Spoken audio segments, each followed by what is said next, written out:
வணக்கம். இன்னைக்கு நம்ம எத பத்தி பார்க்க போறோம் அப்படின்னு பார்த்தீங்கன்னா, ஜாவாஸ்கிரிப்ட் டைமர்ஸ் பத்தி தான் வந்து பார்க்க போறோம். ஸோ ஜாவாஸ்கிரிப்ட் டைமர்ஸ்ல வந்து என்ன 2 டைமர் இருக்கு, முக்கியமான 2 டைமர் ஃபங்ஷன்ஸ் என்னென்ன இருக்கு அப்படின்னு பார்த்தோம்னா, ஒண்ணு வந்து செட் டைம் அவுட், இன்னொன்னு வந்து செட் இன்டர்வல். ஸோ இது 2 தான் இருக்கு. ஸோ இது 2த்த பத்தியுமே நம்ம டீடைல்டா பேச போறோம். ஃபர்ஸ்ட் வந்து அது தியரியா என்ன ஏதுன்றத பார்த்துடலாம். அப்புறமா நம்ம வந்துட்டு ஒவ்வொரு இதுக்கும் என்ன வித்தியாசம், அத வந்து எப்படி கிளியர் பண்ண முடியும், ஸோ இது எல்லாத்த பத்தியுமே நம்ம வந்து பார்க்கலாம். ஸோ ஃபர்ஸ்ட் விஷயம் என்ன அப்படின்னு பார்த்தீங்கன்னா, timers. So JavaScript timers. So JS timers அப்படின்னு சொல்லி நான் எழுதிக்கிறேன். ஸோ இதுல வந்து பார்த்தோம் அப்படின்னா, ஃபர்ஸ்ட் வந்து எனக்கு வந்து செட் டைம் அவுட் இருக்கு. So set time out. இதான் அதோட சின்டாக்ஸும் கூட. ஸோ செகண்ட் விஷயம் என்ன அப்படின்னு பார்த்தீங்கன்னா, என்னோட செட் இன்டர்வல். ஸோ சின்டாக்ஸ் வந்து இன்னுமே வந்து அந்த இது இருக்கும். நான் அதையும் வந்து காட்டுறேன் உங்களுக்கு. So set time out, set interval அப்படின்னு சொல்லி இருக்கு. ஸோ இது 2மே வந்து எதுக்கு யூஸ் பண்ணுவாங்க அப்படின்னு பார்த்தீங்கன்னா, ஒண்ணு வந்து ஒரு ஸ்பெசிஃபிக் இன்டர்வல்ஸ்ல வந்து நடக்கணும். இல்ல வந்து ஒரு டிலே வந்து வச்சு நடக்கணும் அப்படின்னா, நான் வந்து ஒரு எக்ஸாம்பிளுக்கு எப்படி சொல்றேன் அப்படின்னா, ஒரு 2 செகண்ட்ஸ் டிலே கழிச்சு எனக்கு வந்து ஒரு விஷயம் வந்து ஸ்க்ரீன்ல தெரிஞ்சா போதும். அப்படி இல்லாட்டி எனக்கு வந்துட்டு ஒரு 20 மினிட்ஸ் கழிச்சு எனக்கு 20 மினிட்ஸ் ஒரு வாட்டி எனக்கு வந்து ரிப்போர்ட் ஜெனரேட் பண்ணிட்டே இருக்கணும். அந்த மாரி இதெல்லாம் யூஸ் பண்ணணும் அப்படின்னு பார்த்தீங்கன்னா, அதெல்லாம் இந்த set time out, set interval தான் வந்து பேசிக்கா வந்து இருக்கும்.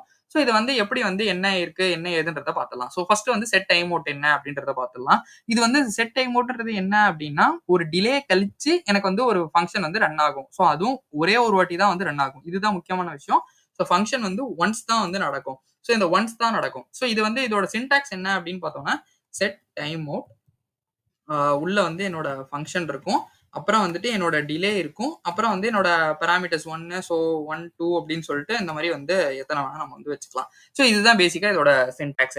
ஸோ இந்த ஃபங்ஷன் என்ன பண்ணும் அப்படின்னா, இந்த ஃபங்ஷன்லாம் நம்ம என்ன கோட் வேணுமோ அந்த வந்து எக்ஸிக்யூட் பண்றதுக்கான கோட் வந்து வச்சிருப்போம். இந்த டிலேன்றது தான் வந்து நம்ம வந்து வெயிட் பண்ற டைம். அதாவது வந்து இது எக்ஸிக்யூட் ஆகுறதுக்கு ஒரு டைம் வந்து வச்சிருப்போம்ல. ஒரு மில்லி செகண்ட்ஸ்ல தான் அது வந்து இருக்கும். அத நம்ம வந்து செகண்ட்ஸா 2000 அப்படின்னு குடுத்தோம்னா 2 செகண்ட் டிலே கழிச்சு வரும் பேசிக்கா. இந்த பராம் 1, பராம் 2லாம் வந்து ஆப்ஷனல் தான். நம்ம வேணும்னா பாஸ் பண்ணிக்கலாம். வேணாம்னா நம்ம வந்து விட்டுறலாம். ஸோ இது வந்து எப்படி பேசிக்கா வந்து ஒர்க் ஆகுது அப்படின்றத வந்து நம்ம பார்ப்போம். நான் என்ன பண்றேன் அப்படின்னு பார்த்தீங்கன்னா, என்னோட விஎஸ் கோட வந்து ஓப்பன் பண்ணிக்கிறேன். ஸோ விஎஸ் கோட ஓப்பன் பண்ணிட்டு இந்த ஸ்கிரிப்ட்டுக்குள்ள வந்து ஃபர்ஸ்ட் வந்து ஒரு கன்சோல் லாக் போடுறேன். ஸோ இந்த கன்சோல் லாக்ல என்ன இருக்கு அப்படின்னு பார்த்தீங்கன்னா, ஸ்டார்ட்ன்னு சொல்லிட்டு ஒரு விஷயம் இருக்கு. ஸோ இதுக்கப்புறம் நான் என்ன பண்றேன் அப்படின்னு பார்த்தீங்கன்னா, என்னோட செட் டைம் அவுட் ஃபங்ஷன வந்து நான் எழுதிடுறேன். ஸோ இந்த செட் டைம் அவுட்ல நான் என்ன பண்றேன்னு பார்த்தீங்கன்னா, பேசிக்கா என்னோட கன்சோல் டாட் லாக் வந்து போடுறேன். ஸோ இந்த கன்சோல் டாட் லாக் வந்து this message will display after 2 seconds அப்படின்னு சொல்லி நான் வந்து குடுத்துடுறேன். நம்ம ஆல்ரெடி சொல்லியிருந்தோம்ல, இது வந்து டிலே வந்து குடுக்கணும் அப்படின்னு சொல்லிட்டு, நான் அதனால வந்து மில்லி செகண்ட்ஸ்ல குடுக்கணும். ஸோ நான் 2000 சொல்லி குடுத்துக்கிறேன். அதுக்கப்புறம் என்ன பண்றேன் அப்படின்னு பார்த்தீங்கன்னா, கன்சோல் டாட் லாக் ஆஃப் எண்டுன்றத வந்து குடுத்துடுறேன். ஸோ இந்த எண்டுன்றது குடுத்தாச்சு. இப்ப இதுல வந்து நம்ம என்ன பண்ணணும் அப்படின்னு பார்த்தீங்கன்னா, நமக்கு அவுட்புட் எப்படி வரும் அப்படின்னு பார்த்தீங்கன்னா, ஃபர்ஸ்ட் வந்து ஜாவாஸ்கிரிப்ட் வந்து லைன் பை லைனா அதாவது சிங்க்ரோனஸ் தான். ஸோ லைன் பை லைனா வந்து எக்ஸிக்யூட் ஆகும். 11ல வரும் எனக்கு ஸ்டார்ட்ன்றது ஒர்க் ஆகும். ஸோ இந்த 2 செகண்ட்ஸ் வரைக்கும் ஜாவாஸ்கிரிப்ட் வெயிட் பண்ணுமா அப்படின்னு கேட்டீங்கன்னா, வெயிட் பண்ணாது. அடுத்த விஷயத்துக்கு வந்து போயிரும். ஸோ எண்டுன்றதுக்கு வந்துரும். அதுக்கப்புறம் தான் திருப்பி வந்து இந்த 2 செகண்ட்ஸ்க்கு வந்து திருப்பி வந்து வரும். So console log of a 14த் லைன்ல இருக்குல்ல. ஸோ அந்த 2 செகண்ட்ஸ்க்கு வந்து இந்த செட் டைம் அவுட் வந்து அப்பதான் வரும். ஸோ இது ஒர்க் ஆகுதா அப்படின்னு சொல்லி நம்ம பார்த்துடலாம். நான் என்ன பண்றேன் அப்படின்னு பார்த்தீங்கன்னா, ஜஸ்ட் வந்து என்னோட டெவலப்பர் டூல்ஸ் வந்து ஓப்பன் பண்ணிக்கிறேன். ஒரு ரெஃப்ரெஷ் மட்டும் பண்ணலாம். ஸோ ஃபர்ஸ்ட் என்னோட ஸ்டார்ட், எண்ட் வந்து நடந்துச்சு. ஒரு 2 செகண்ட் டிலே கழிச்சு பார்த்தோம் அப்படின்னா, எனக்கு அந்த மெசேஜுமே வந்து எனக்கு வந்து டிஸ்ப்ளே ஆக ஆரம்பிச்சுருச்சு. ஸோ இதுதான் வந்து சொல்லியிருந்தோம் இந்த செட் டைம் மோடுன்னு சொல்லிட்டு. பட் ஒரே ஒரு வாட்டி தான் வந்து நடக்கும் அப்படின்னு சொல்லியிருந்தோம்ல. ஸோ ஒரு வாட்டி தான் வந்து நடக்கும்.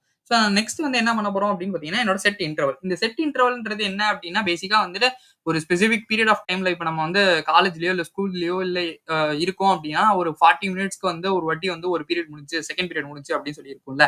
ஸோ இந்த ஒரு பீரியட் வந்து இருக்குல்ல, அந்த டைம வந்து கால்குலேட் பண்றது தான் இந்த செட் இன்டர்வல். ஒவ்வொரு வாட்டி அது வந்து நடந்துட்டே இருக்கும். அந்த பெல் வந்து அடிக்குதுல்ல. ஸோ இது வந்து நடந்துட்டே இருக்கும். ஸோ இதுதான் வந்து நம்ம செட் இன்டர்வல்னு சொல்லி சொல்றோம். அதோட சின்டாக்ஸ் என்ன அப்படின்னு பார்த்தீங்கன்னா, பேசிக்கா வந்து சேம் அதே சின்டாக்ஸ் தான். So set interval, set interval. இதுல வந்து என்னோட ஃபங்ஷன் வந்து இருக்கும். ஸோ பேசிக்கா என்னோட ஃபங்ஷன் இருக்கும். அப்புறம் என்னோட இன்டர்வல் இருக்கும். பராம் 1, பராம் 2 அந்த எக்ஸெட்ரா எவ்வளவு வேணா இருக்கலாங்க. ஸோ இதுதான் விஷயம். இந்த இன்டர்வல்ன்றது தான் வந்து நம்ம மில்லி செகண்ட்ஸ்ல வந்து நம்ம குடுப்போம். ஒவ்வொரு இது வாட்டியும் இப்போ 40 மினிட்ஸ்க்கு ஒரு வாட்டி திருப்பி பெல் ரிங் பண்ணோம் அப்படின்னா, இந்த இன்டர்வல்ல தான் நம்ம வந்து குடுப்போம். So okay. இதையுமே ஒரு எக்ஸாம்பிள் வச்சு பார்த்துடலாம். எப்படி ஒர்க் ஆகுது அப்படின்னு சொல்லிட்டு. நான் என்ன பண்றேன் அப்படின்னு பார்த்தீங்கன்னா, என்னோட விஎஸ் கோட வந்து ஓப்பன் பண்ணிக்கிறேன். ஸோ விஎஸ் கோட ஓப்பன் பண்ணிட்டு, இத இப்போதைக்கு வேணா நம்ம கமெண்ட் பண்ணி வச்சுக்கலாம். ஸோ கமெண்ட் பண்ணிட்டு நான் என்ன பண்றேன் அப்படின்னு பார்த்தீங்கன்னா, ஒரு கவுண்டர் எக்ஸாம்பிள் வந்து சிம்பிளா வந்து பார்ப்போம். So let counter is equal to 0ன்ற மாரி வச்சுடுறேன். ஸோ இதுல வந்து என்ன பண்றேன் அப்படின்னு பார்த்தீங்கன்னா, கான்ஸ்ட் இன்டர் வேலிட் அப்படின்ற மாதிரி அதாவது பேசிக்கா இன்டர்வல் வந்து என்ன வேலிடா இருக்கணும் அப்படின்னு சொல்லி. ஸோ இதை நான் வந்து செட் இன்டர்வல்ல வந்து பண்றேன். ஸோ பண்ணோன்னே இங்க வந்து ஃபர்ஸ்ட் வந்து நம்ம மறந்துடக்கூடாது. டிலே வந்து கொடுத்துக்கணும். நான் ஒரு 1000 செகண்ட் அதாவது வந்து 1000 மில்லி செகண்ட்ஸ் ஒரு செகண்ட் டிலே வந்து கொடுக்குறேன்.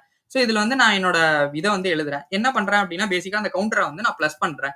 ஏன்னா நம்ம கவுண்டர் பிளஸ் பண்ணாதான் அடுத்தடுத்த வேல்யூஸ் வந்து வரும். ஸோ கவுண்டர் பிளஸ் பிளஸ்ன்றதை கொடுத்துக்கிறேன். அப்புறம் பார்த்தோம் அப்படின்னா என்னோட கன்சோல் லாக் வந்து நான் வந்து கொடுக்குறேன். ஸோ இந்த கன்சோல் லாக்ல வந்து என்ன ஷோ பண்ண போறேன் அப்படின்னு பார்த்தீங்கன்னா பேக்டிக்ஸ் வந்து ஓப்பன் பண்ணிக்கலாம். நம்ம டைனமிக்கா போட போறோம். ஸோ அதனால நான் என்ன பண்றேன் அப்படின்னா கவுண்டர்ன்றதை கொடுத்துட்டு டாலர் ஆஃப் கவுண்டர். ஸோ பேசிக்கா வந்து இதுதான் வந்து எனக்கு அந்த கவுண்டர் வந்து என்ன வேல்யூ, ஸோ 0னா 0, 1, 2 இந்த மாதிரி வந்து எனக்கு என்ன இருக்கோ அதை வந்து ஷோ பண்ண போகுது. இதுக்கப்புறம் நம்ம என்ன பண்றோம் அப்படின்னு பார்த்தீங்கன்னா என்னோட கவுண்டரை வந்து if counter is equal to triple equal to ஸ்ட்ரிக்டா ஈக்குவாலிட்டி கொடுக்குறோம். ஸோ அது கொடுத்துட்டு 5 வரைக்கும் இருந்துச்சு அப்படின்னா எனக்கு வந்து பிரேக் பண்ணிடு அப்படின்னு சொல்றேன். இது வந்து பிரேக் பண்றது மீன்ஸ் இது வந்து ஸ்டாப் பண்ணிடு. இப்போ வந்து எனக்கு ஒவ்வொரு செகண்ட் டிலே கழிச்சு நடந்துட்டே இருக்கும். பட் இது வந்து எங்கேயோ ஒரு இடத்துல வந்து ஸ்டாப் பண்ணும்ல. இப்போ வந்து நான் மறுபடியும் அதே ஸ்கூல் காலேஜ் எக்ஸாம்பிள் தான். ஒரு 8 பீரியட் இருக்கு. ஸோ அதுக்கப்புறமும் அந்த ஒரு 4:30 5 மணி இருக்கு அப்படின்னா அந்த 5 மணிக்கு மேல வந்துட்டு என்னோட வந்து பெல் வந்து ரிங் ஆகிட்டே இருக்கக்கூடாது. ஏன்னா மிச்சம் சுத்தி இருக்கிறவங்க எல்லாருக்கும் வந்து அது டிஸ்டர்பன்ஸா இருக்கும். ஸோ ஒரு 7 மணிக்கு மறுபடியும் அந்த 40 செகண்ட்ஸ் 40 மினிட்ஸ்க்கு வந்து ஒரு வாட்டி பில் அடிச்சுட்டே இருந்துச்சுன்னா என்ன ஆகும் சொல்லுங்க. அது வந்து ஒரு மோசமான ஒரு இது தானே. ஸோ அதனால நம்ம என்ன பண்றோம்னா அதை ஸ்டாப் பண்றதுக்காக கிளியர் இன்டர்வல்னு சொல்லி ஒரு விஷயம் இருக்கு. அதுல நான் என்ன பண்றேன் அப்படின்னு பாத்தீங்கன்னா என்னோட இந்த இன்டர்வேலிட் இது இருக்குல்ல. ஸோ அந்த டிக்ளரேஷனை நான் இங்க வந்து கொடுத்துறேன். இதனால என்ன ஆகும் அப்படின்னா எனக்கு 5 வரைக்கும் வந்தோடனே எனக்கு வந்து ஸ்டாப் ஆயிடும். ஸோ இதனால என்ன பண்றோம் அப்படின்னா அதையுமே வந்து ஒர்க் ஆகுதா அப்படின்னு பாக்குறதுக்காக கன்சோல் லாக்ல வந்துட்டு இன்டர்வல் ஸ்டாப்டுன்ற மாதிரி வந்து நம்ம வந்து கொடுத்துடலாம். ஸோ இப்போ இது வந்து ஒர்க் ஆகுதா இல்லையா அப்படின்னு சொல்லி நம்ம வந்து யூஐல போய் பார்ப்போம். ஸோ எனக்கு வந்து ஒவ்வொரு செகண்ட் கழிச்சு நான் இது கொடுக்கும் போதே வந்து வந்துருச்சு. ஸோ இப்போ 5 வந்ததுக்கு அப்புறம் எனக்கு வந்து இன்டர்வல் வந்து ஸ்டாப் ஆயிடும். ஸோ இந்த மாதிரி நீங்க எவ்வளவு வேணுமோ அது வரைக்கும் வச்சுட்டு நீங்க வந்து ஸ்டாப் பண்ணிக்கலாம். பேசிக்கா ஃபர்ஸ்ட்ல இருந்து வரணும் அப்படின்னா நீங்க ஒரு பேஜை மட்டும் ரெஃப்ரெஷ் பண்ணீங்கன்னா தெரியும். ஸோ 1 ஒரு செகண்ட் கழிச்சு எனக்கு வந்து ஒரு டிலேல வந்து வந்துட்டே இருக்கும். ஸோ எனக்கு 5 வந்தோடனே எனக்கு வந்து அந்த இன்டர்வல் வந்து ஸ்டாப் ஆயிடும். ஸோ இதுதான் வந்து நம்ம வந்து சொல்லியிருந்தோம். ஸோ இது வந்து கிளியர் இன்டர்வல் மட்டும் தானா, அப்ப டைம் அவுட்டுக்கு வந்து நம்ம பண்ண முடியாதா அப்படின்னு கேட்டீங்கன்னா கிளியர் டைம் அவுட்னு சொல்லி ஒரு விஷயம் இருக்கு. ஸோ அது வந்து எப்படி அப்படின்னா ஸோ இதே மாதிரி தான் நான் ஜஸ்ட் வந்து இந்த செட் டைம் மோட்டை மட்டும் வந்து வச்சுக்கிறேன். ஸோ இந்த செட் டைம் மோட்ல நான் வந்து இதை வந்து டிக்ளேர் பண்ணி விட்றேன். ஸோ கான்ஸ்ட் டைம் அவுட் ஐடி அப்படின்ற மாதிரி வந்து இதை வந்து செட் பண்ணிடலாம். ஸோ செட் பண்ணதுக்கப்புறம் எனக்கு வந்து இது வந்து திஸ் மெசேஜ் வில் டிஸ்பிளேக்கு பதிலாக என்ன பண்ணலாம்னா ஒரு வாட்டி தான் இது வந்து நடக்கும் அப்படின்னு சொல்லியிருந்தோம்ல. திஸ் வில் நாட் ரன் அப்படின்ற மாதிரி வந்து கொடுத்துட்றேன். கொடுத்துட்டு ஒரு 2 செகண்ட்ஸ் டே கொடுக்குறேன். இதுல வந்து கிளியர் இன்டர்வலுக்கு பதிலாக கிளியர் டைம் அவுட்னு கொடுக்கணும். So set interval clear interval, set time out clear time out, அவ்வளவுதான் விஷயம். ஸோ இந்த இடத்துல வந்து டைம் அவுட் ஐடின்றதை வந்து கொடுத்துக்கிறேன். ஸோ இதுக்கப்புறம் வந்து நம்ம வந்து ஒரே ஒரு ரெஃப்ரெஷ் மட்டும் பண்ணிடலாம். ஸோ ரெஃப்ரெஷ் பண்றேன். ஸோ இப்போ பாத்தீங்க அப்படின்னா ஒரு 2 செகண்ட்ஸ் டிலே கழிச்சு எனக்கு வந்து அது வந்து வரும். பட் ஆனா இது வந்து என்ன ஆகும் அப்படின்னு பாத்தீங்கன்னா இந்த கிளியர் டைம் அவுட்னு இருக்குல்ல, அந்த 2 செகண்ட்ஸ் கழிச்சு அது வந்து ஸ்டாப் ஆயிரும். இதனால இது வந்து நடக்கவே நடக்காது. இப்போ பேசிக்கா நான் வந்து இந்த செட் டைம் அவுட் வந்து இப்போ நான் இந்த கிளியர் இன்டர்வல் கொடுக்காம நான் வந்து வச்சிருக்கேன்னு வச்சுக்கோங்களேன். ஸோ இந்த இடத்துலயுமே நம்ம கன்சோல் லாக் போட வேணாம். அதே மாதிரி நான் இங்கேயுமே வந்து என்னோடதை வந்து டிக்ளேர் பண்ணாம அப்படியே செட் டைம் அவுட் வந்து கொடுத்துருக்கேன்னு வச்சுக்கோம். ஸோ ஒரு திஸ் வில் நாட் ரன்னு சொல்லிட்டு நமக்கு எக்ஸிக்யூட் ஆயிடுச்சா. பட் நான் இந்த இடத்துல வந்து இதை டிக்ளேர் பண்றேன். பட் கிளியர் டைம் அவுட்டும் கொடுக்குறேன். ஸோ கிளியர் டைம் அவுட் கொடுத்தோம் அப்படின்னா பேசிக்கா ஃபர்ஸ்ட் வந்து 2 செகண்ட்ஸ்க்குள்ள அது நடக்கும். நடந்து என்ன ஆகும் அப்படின்னா இந்த கிளியர் டைம் அவுட் கொடுக்கறனால அது வந்து ஸ்டாப் ஆயிரும். இது வந்து அதனால இந்த லைன் ஆஃப் கோட் வந்து எக்ஸிக்யூட்டே ஆகாது. இதை தான் வந்து நம்ம வந்து டைம் அவுட்டை வந்து கேன்சல் பண்றது அப்படின்னு சொல்லியிருந்தோம்.